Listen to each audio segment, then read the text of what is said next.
अगर आप computer friendly हैं तो रैम और रोम का नाम आपने ज़रूर सुना होगा और शायद आप इसके यूज़ के बारे में भी जानते होंगे। लेकिन अगर आप एक जैसे लगने वाले इन दो टर्म के बीच में अंतर नहीं कर पाते हैं तो आज का ये वीडियो आपके लिए है। आज रैम और रोम के अंतर को जानते हैं। कंप्यूटर मेमोरी दो टाइप की होती है, एक प्राइमरी मेमोरी और एक सेकेंडरी मेमोरी। प्राइमरी मेमोरी में रैम और रोम आते हैं और सेकेंडरी मेमोरी में हार्ड ड्राइव और सीडी ड्राइव आते हैं।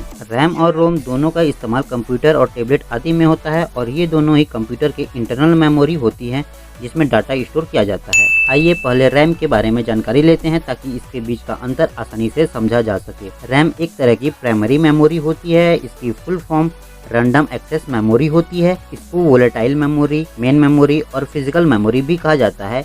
इसकी मदद से कंप्यूटर एक ही समय में बहुत सारे काम एक साथ कर सकते हैं। इस मेमोरी में हम कितनी भी बार कुछ भी लिख सकते हैं, मिटा सकते हैं और देख भी सकते हैं। रैम में डाटा को स्थायी रूप से स्टोर नहीं किया जा सकता क्योंकि ये एक अस्थायी मेमोरी होती है। रैम की प्रोग्रामिंग काफ़ी तेज होती है और मेमोरी डाटा को केवल उतने ही समय तक स्टोर रखती है जितने समय तक कंप्यूटर का स्विच ऑन रहता है। रैम दो प्रकार के होते हैं, स्टैटिक रैम और एक डायनेमिक रैम। अब जानते हैं रोम के बारे में। रोम की full form read only memory होती है। ये परमानेंट मेमोरी होती है।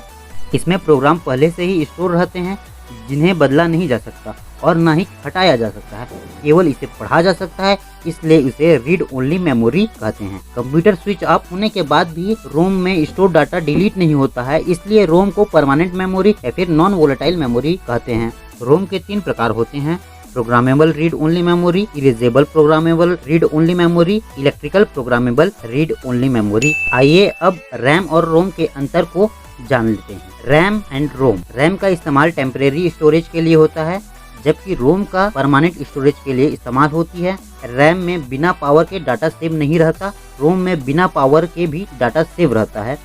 रैम में डाटा स्टोर होने में ज़्यादा समय नहीं लगता, रोम में डाटा स्टोरेज होने में ज़्यादा समय लगता है। रैम डाटा को सीपीयू के जरिए एक्सेस किया जाता है। रैम के बिना मदरबोर्ड काम नहीं कर सकता। रोम के डाटा को सीपीयू एक्सेस नहीं कर सकता। रोम का होना मदरबोर्ड के काम करने के लिए कंपलसरी नहीं है। रैम की प्रोसेसिंग फास्ट होती है, रोम की प्रोसेसिंग स्लो होती है। रैम महंगी मेमोरी होती है, रोम तुलनात्मक रूप से सस्ती होती है। रैम का साइज बहुत बड़ा होता है, 64 MB से 16 GB तक होता है। रोम का साइज इससे कम होता है। रैम के डाटा को बहुत बार देखा, पढ़ा, मिटाया जा सकता है। रोम के डाटा को केवल पढ़ा जा सकता है। और भी अमेजिंग फैक्ट के बारे में जानने के लिए इस वाले चैनल को कर दो सब्सक्राइब।